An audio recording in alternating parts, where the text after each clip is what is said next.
आम आदमी के पैसों को सेव करने से जुड़ा बिल हुआ पास। जानिए इसके बारे में सब कुछ। जी हाँ दोस्तों, ये लेटेस्ट अपडेट चिटफंड से जुड़ी है। पिछले कई सालों से कंपनियों के घोटाले सामने आ रहे हैं और चिटफंड कई साल से छोटे कारोबारी और गरीब लोगों के लिए पैसे लगाने का एक स्रोत रहा है।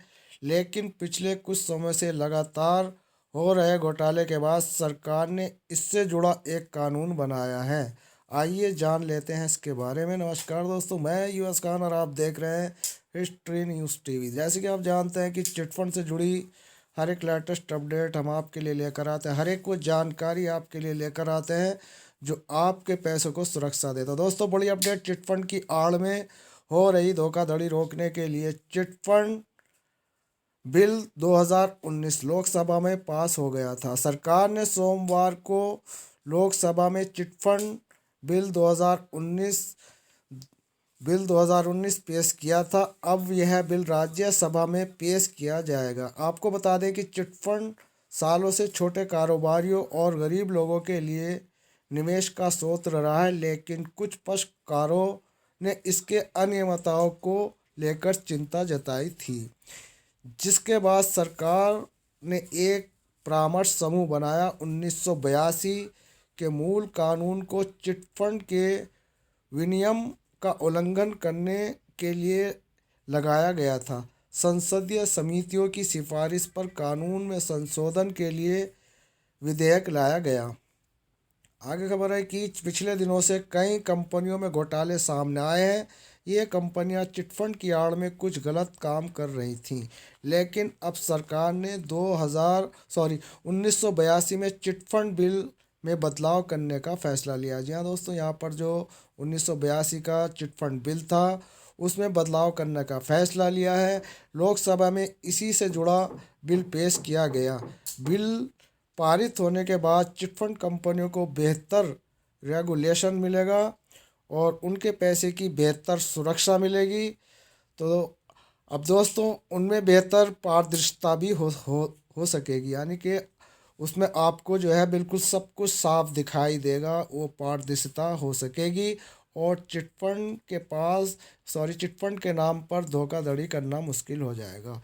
अब दोस्तों, कहने का मतलब ये जो यहाँ पर चिटफंड 1982 के चिटफंड बिल को बदला जा रहा है, अब ये एक ऐसे समय पर बदला जा रहा है जबकि लाखों कंपनियां निवेशकों का पैसा हड़प चुकी हैं, जिनकी अपडेट हम अक्सर आपको देते रहते हैं।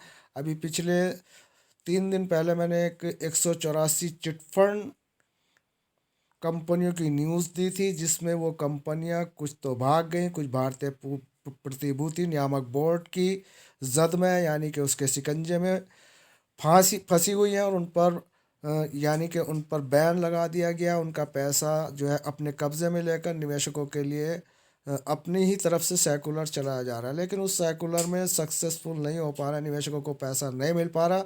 सेबी विभाग से ऐसी ही कई कंपनियां परेशान हैं, जो पीएसएल और सहारा और रॉयल ट्विंकल स्टार क्लब और न जाने कितनी दोस्तों ऐसी कंपनियां हैं जो सेबी विभाग के अंडर में उन पर बैन लगाया गया और आज उनका पैसा फंसा है। लेकिन यहाँ पर जो ये अपडेट है, जो अपडेट उनके लिए है जो अब पैसा लगाएंगे।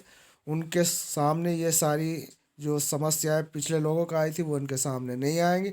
लेकिन दोस्तों, अब क्या उन लोगों का पैसा जो इस वक्त सेबी विभाग लेकर बैठी है, वो अटका हुआ है, उसे सरकार की जो ये सेबी विभाग है ये सही तरीके से प्रोसीजर निवेशकों को नहीं दे पा रही और इसमें 6 करोड़ तो पीएसएल के निवेशक प्रभावित हैं, उनको सही तरीके से पैसा नहीं मिल पा रहा। ऐसे ही सहारा के 9 करोड़ निवेशक हैं, उनका भी पैसा 1 दशक से अटका हुआ है। तो दोस्तों, यही सब कुछ इस वक्त चल रहा है चिटफंड पर। आज की जो आपको ये हमने अपडेट दी, ये अपडेट इसलिए दी क्योंकि यहाँ पर आने वाले जो चिटफंड में पैसा लगाने वाले हैं उनका पैसा यहाँ पर सुरक्षित रहेगा। अब दोस्तों, जिनका पैसा फंस गया उनका पैसा जल्द से जल्द मिले, ऐसी कोई अपडेट हमारे पास अभी इस सेबी विभाग के पोर्टल पर नहीं आ रही है। तो धन्यवाद दोस्तों, मिलता है फिर किसी नेक्स्ट